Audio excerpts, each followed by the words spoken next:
What's up, everybody? Brian Tong here, and look in front of me. You know what this is? Yes, this is the new M3 Max MacBook Pro in space black 16-inch model, and we came to unbox it, but also answer the biggest question: how space black is this thing? Because everyone wants to know. I got some other laptops to compare it to, so I say let's turn to this. So we got this nice box, right, with the cool kind of glowy space black wallpaper. So let's flip it over, and we're gonna do the honors. Okay, let's start with here. Okay, ready? Let's pull tab. Ready? Whew.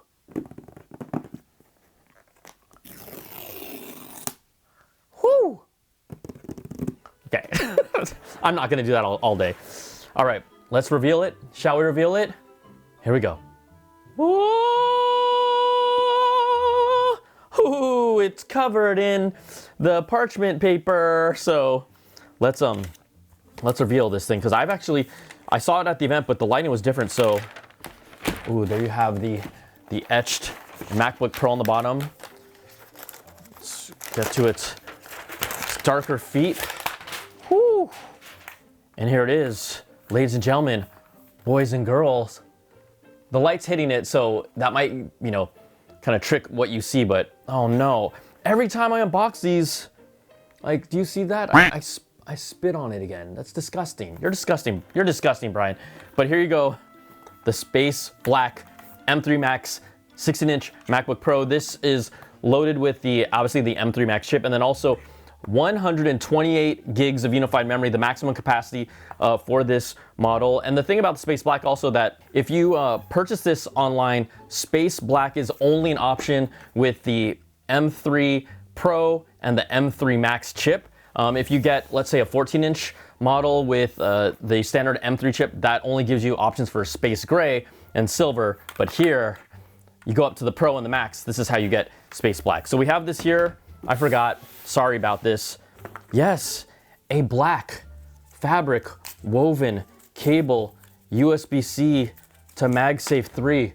Ooh, this is black. Okay, I'm just messing with y'all. And then I think one of the most important things that everyone wants to know: what about the stickers?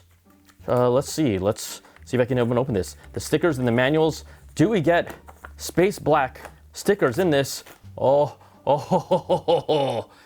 yes. They're space black. I gotta stop doing that.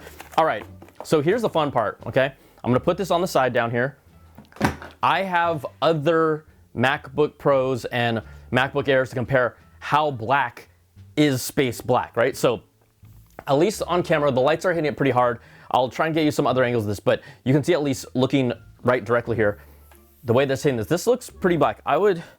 It's dark. I'm not gonna say it's black, because really, to me, the logo really looks black. Let's first compare it to something like, okay, we have this Starlight.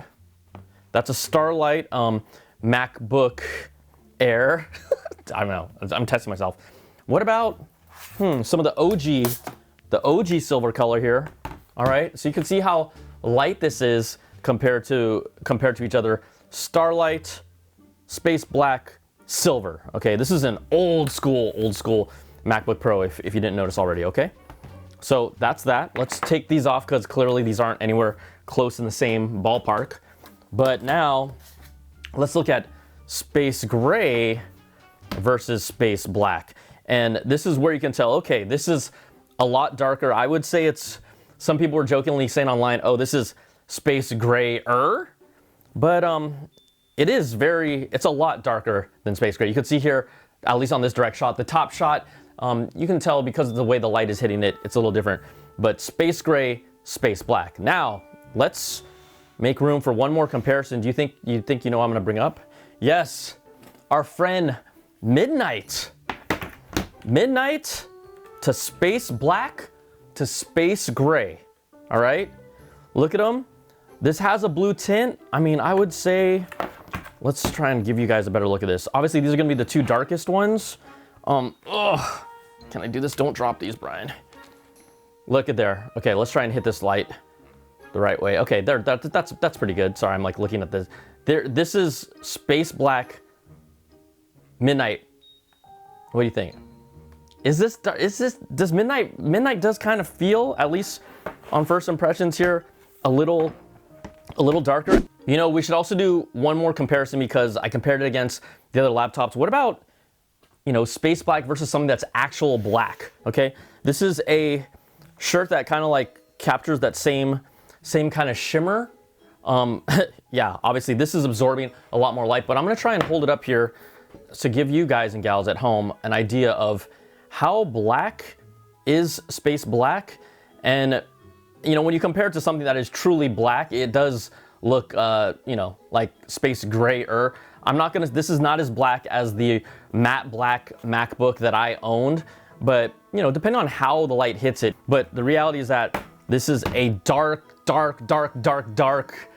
gray in my opinion. But you know, Apple can name colors and make up color names, whatever they want. But this is just a comparison when you look at something that's actually black versus space black. And then here's the other thing that I want to show you. I just wiped down Space Midnight, and I didn't put anything on my fingertips or anything, but I'm just gonna handle the crud out of these because remember, the new Space Black MacBook Pro has a new anodization process that makes it more fingerprint resistant, and fingerprints won't show as much. So I'm just gonna keep on doing this. All right, I'm gonna touch, okay, and I'm gonna here with the Midnight. I'm gonna touch, okay? Let's get my dirty hands all over it. And I don't know if you can see, but I even put like a really strong, you know, if I go like this to try and really get some really deep fingerprints on Space Black, I'm gonna hold these up, okay? And I don't know if the camera will show this or if you can see, but what I can tell you right now is absolutely Space Black does not smudge the same way that Midnight does. I can see a lot of my Midnight fingerprints, and I can't see any fingerprints on the Space Black yet. And I think the other thing to consider is obviously over time, you will probably get some fingerprints. At the demo, everyone's hands, the first looks were all over it, so you can start seeing some markings. But I will say that true to their claim, this is definitely, Space Black is definitely holding up to not show fingerprints right away. And I can tell here, the Midnight, I can see some of it on there. Okay, the other thing to consider here also as well with the new M3 Max MacBook Pro 16-inch edition, the display. Oh, do you hear that sound? It just opened. So the display here is now, obviously you're still gonna have 1000 nits brightness, 1600 nits peak brightness with HDR content, but for SDR content, this display is also now 20% increase in brightness. And then what's nice about that is not only is the display brighter, but then if you match it to something like Apple's Pro Display, that also can match in line. So exactly what you see here, 600 nits of brightness, also shows up on that other display. So you have this cohesive workflow. You don't have to calibrate it. It's all Apple. The kind of the workflow makes it nice and smooth. Okay, I'm not gonna set this computer up yet, but oh, there you go. There's its little Sonoma setup screen. The other thing to consider here, the battery life on the new Pros, basically it's bumped up to another hour. So this is 22 hours of battery life. Pretty incredible. I mean, I own an M1 Max. I did not get an M2 Max. This is gonna be a workhorse, whether you have an M1 Max, an M2 Max, but the M3 Max, Apple positioned it really as a laptop, a product, you know, if you're on an Intel machine, today is an incredible time to get onto Apple Silicon. If you have an M1 processor, depending on what you do, to be honest, if you're doing word processing, surfing the web, some photos, emails, you don't really need a new machine. But if you're looking for more power, you want to be more creative, I've talked about it enough ad nauseum. The M1, any M1 chip versus now an M3 includes Apple's media engine that just tears through video, 4K video, 8K video, ProRes. This is a machine for creators, even though the reality is that I could basically do exactly what I do on even an entry-level M3, but then when it comes to exporting these files out, you know, speed matters. For example, when I did my first reactions and first look of the iMac from over at Apple's Scary Event, I edited that in my hotel. I exported that thing in maybe like 2 minutes, but I was on a crunch because I had to get out of that hotel ASAP, jump on a taxi to get to my flight. And, you know, minutes do matter in some cases, just from a workflow standpoint.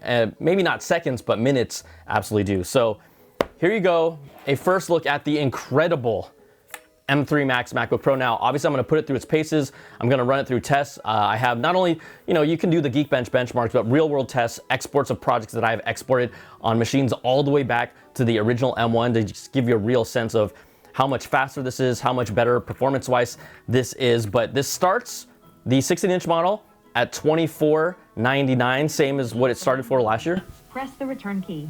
Okay, it's the laptop's talking to me to set it up. Again, it starts at $2,499, but there you go, a first look at quite a beautiful machine that still has yet to show any fingerprints from me just pawing all over this. Here it is, the M3 Max 16-inch MacBook Pro.